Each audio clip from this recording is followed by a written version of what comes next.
ಸ್ನೇಹಿತರ welcome back to Mahi updates YouTube channel. ನಾನು ನಿಮ್ಮ ಮಹಿಗೌಡ ಮಾತಾಡ್ತಿರೋದು. ಗೃಹಲಕ್ಷ್ಮಿ ಯೋಜನೆಯ ಫಲಾನುಭವಿಗಳು ಯಾರಾದರೆ 9ನೇ ಕಂತು ಹಣ ಬರೋದಕ್ಕಾಗಿ ವೆಯ್ಟ್ ಮಾಡ್ತಿದ್ರು ಅಂತಹ ಫಲಾನುಭವಿಗಳಿಗೆ ಲಕ್ಷ್ಮಿ ಹೆಬ್ಬಾಳ್ಕರ್ ಮೇಡಮ್ ಅವರು ಗುಡ್ ನ್ಯೂಸನ್ನು ಕೊಟ್ಟಿದ್ದಾರೆ. ಅದ್ರ ಬಗ್ಗೆ ಸಂಪೂರ್ಣವಾದ ಮಾಹಿತಿಯನ್ನು ತಿಳಿತಾ ಹೋಗೋಣ. ಅದಕ್ಕಿಂತ ಮುಂಚೆ ಚಾನಲ್ಗೆ ಫಸ್ಟ್ ಟೈಮ್ ವಿಸಿಟ್ ಮಾಡಿದರೆ ಅಥವಾ ಇನ್ನೂ ಚಾನಲ್ಗೆ ಸಬ್ಸ್ಕ್ರೈಬ್ ಮಾಡ್ಕೊಂಡಿಲ್ಲ ಅಂತ ಅಂದರೆ ಚಾನಲ್ಗೆ ಪಟ್ಟಂತ ಒಂದು ಲೈಕು ಶೇರು ಸಬ್ಸ್ಕ್ರೈಬನ್ನು ಮಾಡ್ಕೊಳ್ಳಿ. ಗೃಹಲಕ್ಷ್ಮಿ ಯೋಜನೆಯ ಫಲಾನುಭವಿಗಳು ಈಗಾಗಲೇ 1ರಿಂದ 8 ಕಂತು ಹಣ ರಿಸೀವ್ ಮಾಡ್ಕೊಂಡಿದ್ದಾರೆ. ಅಂದರೆ ಟೋಟಲು 16,000 ಹಣ ಆದರೆ ಬಂದಿದೆ. 8ನೇ ಕಂತು ಹಣನೂ ಸಹ ಇದೇ ತಿಂಗಳಲ್ಲಿ ಇದರ ಒಂದು ಪ್ರೊಸೆಸ್ಸು ಸ್ಟಾರ್ಟ್ ಆಯಿತು. ಆಲ್ಮೋಸ್ಟ್ ಎಲ್ಲರ ಒಂದು ಬ್ಯಾಂಕ್ ಖಾತೆಗಳಿಗೆ ಜಮಾ ಆಗಿದೆ. 100% ಜಮಾ ಆಗಿದೆಯಾ ಅಂತಂದರೆ 100% ಇಲ್ಲ, ಬಟ್ 80% ಅಷ್ಟು ಫಲಾನುಭವಿಗಳ ಬ್ಯಾಂಕ್ ಖಾತೆಗಳಿಗೆ ಈಗಾಗಲೇ 8ನೇ ಕಂತು ಹಣ ಆದರೆ ಜಮಾ ಆಗಿದೆ.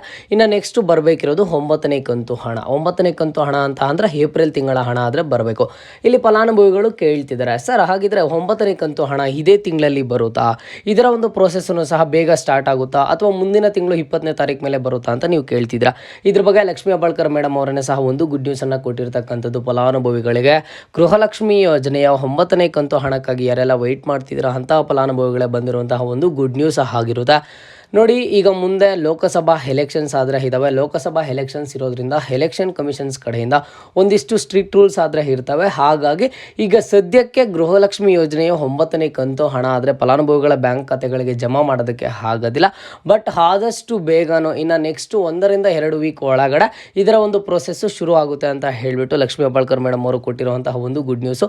ಶಾರ್ಟ್ಲಿ ಫಲಾನುಭವಿಗಳ ಬ್ಯಾಂಕ್ ಖಾತೆಗಳಿಗೆ ಆ 9ನೇ ಕಂತು ಹಣ ಆದರೆ ಜಮಾ ಆಗುತ್ತೆ. ಫಲಾನುಭವಿಗಳು ಯಾರನ್ನು ಸಹ ಟೆನ್ಷನ್ ತಗೊಳ್ಳೋದು ಬೇಡ ಅಂತ ಹೇಳಿಬಿಟ್ಟು ಒಂದು ಮಾಹಿತಿ ಆದರೆ ಹೀಗೆ ಸಿಗ್ತಿದೆ. ಹಾಗಾಗಿ ನಿಮಗೆ 9ನೇ ಕಂತು ಹಣಕ್ಕಾಗಿ ವೆಯ್ಟ್ ಮಾಡ್ತಿದ್ರೆ ಫಲಾನುಭವಿಗಳು ಇನ್ನು ಕೇವಲ 1ರಿಂದ 2 ವಾರಗಳ ಕಾಲ ವೆಯ್ಟ್ ಮಾಡಿ. ನಿಮಗೆ 9ನೇ ಕಂತು ಹಣ ಆದರೆ ಜಮಾ ಆಗುತ್ತೆ.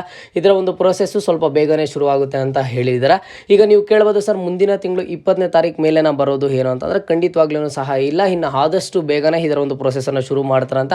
ಈಗ ನೆಕ್ಸ್ಟ್ ಏಪ್ರಿಲ್ 26ನೇ ತಾರೀಕು ಎಲೆಕ್ಷನ್ಸ್ ಆದರೆ ಇದ್ದಾವೆ. ಎಲೆಕ್ಷನ್ಸ್ ಕಂಪ್ಲೀಟ್ ಆದಮೇಲೆ ಇದರ ಒಂದು ಪ್ರೊಸೆಸ್ ಆದರೆ ಶಾರ್ಟ್ಲಿ ಸ್ಟಾರ್ಟ್ ಆಗುತ್ತೆ. ಅದು ಎಕ್ಸಾಕ್ಟ್ ದಿನಾಂಕವನ್ನು ಹೇಳಿದಾಗೂ ಸಹ ನಾನು ಫಲಾನುಭವಿಗಳಿಗೆ ಒಂದ್ಸಲಿ ಅಪ್ಡೇಟ್ ಮಾಡಿ ತಿಳಿಸ್ಕೊಡ್ತೀನಿ. ಯಾರೂ ಜಾಸ್ತಿ ಟೆನ್ಷನ್ ತಗೊಳ್ಳೋದು ಬೇಡ. ಈಗಾಗಲೇ 1ರಿಂದ 8 ಕಂತು ಹಣ ಬಂದಿದ್ರೆ ನೀವೇನು ಮಾಡೋ ಅವಶ್ಯಕತೆ ಇಲ್ಲ. ನಿಮಗೆ ಖಂಡಿತವಾಗ್ಲೂ 9ನೇ ಕಂತು ಹಣ ಆದರೆ ಬರುತ್ತೆ. ಇನ್ ಕೇಸ್ ಯಾರಿಗಾದ್ರೂ 1ರಿಂದ 8ನೇ ಕಂತು ಹಣದೊಳಗಡೆ ಏನಾದರೂ ಪೆಂಡಿಂಗ್ ಇದ್ದರೆ ಇಂತಹ ಫಲಾನುಭವಿಗಳಿಗೆ ಇನ್ನು ಕೇವಲ 3ರಿಂದ 4 ದಿನಗಳ ಒಳಗಡೆ ಅವರ ಅಮೌಂಟ್ ಆದರೆ ಸೆಟಲ್ ಆಗುತ್ತೆ ಅಂತ ಹೇಳಿಬಿಟ್ಟು ಒಂದಿಷ್ಟು ಅಪ್ಡೇಟ್ಸ್ ಆದರೆ ಬರ್ತಿದ್ದಾವೆ. ಫಲಾನುಭವಿಗಳಿಗೆ ಎಷ್ಟು ಕಂತು ಹಣ ಬಂದಿದೆ, ಎಷ್ಟು ಕಂತು ಹಣ ಬರಬೇಕು ಅನ್ನೋದನ್ನು ಕಮೆಂಟ್ ಬಾಕ್ಸ್ ಮೂಲಕ ತಿಳಿಸ್ಕೊಡಿ. ಇದು ಇವತ್ತಿನ ಮಾಹಿತಿ ಆಗಿರುತ್ತೆ. ಇದೇ ರೀತಿಯ ಎಲ್ಲ ಹೆಚ್ಚಿನ ಅಪ್ಡೇಟ್ಸ್ಗಾಗಿ ಮಹಿ ಅಪ್ಡೇಟ್ಸ್ ಯೂಟ್ಯೂಬ್ ಚಾನಲನ್ನು ಸಬ್ಸ್ಕ್ರೈಬ್ ಮಾಡ್ಕೊಳ್ಳಿ.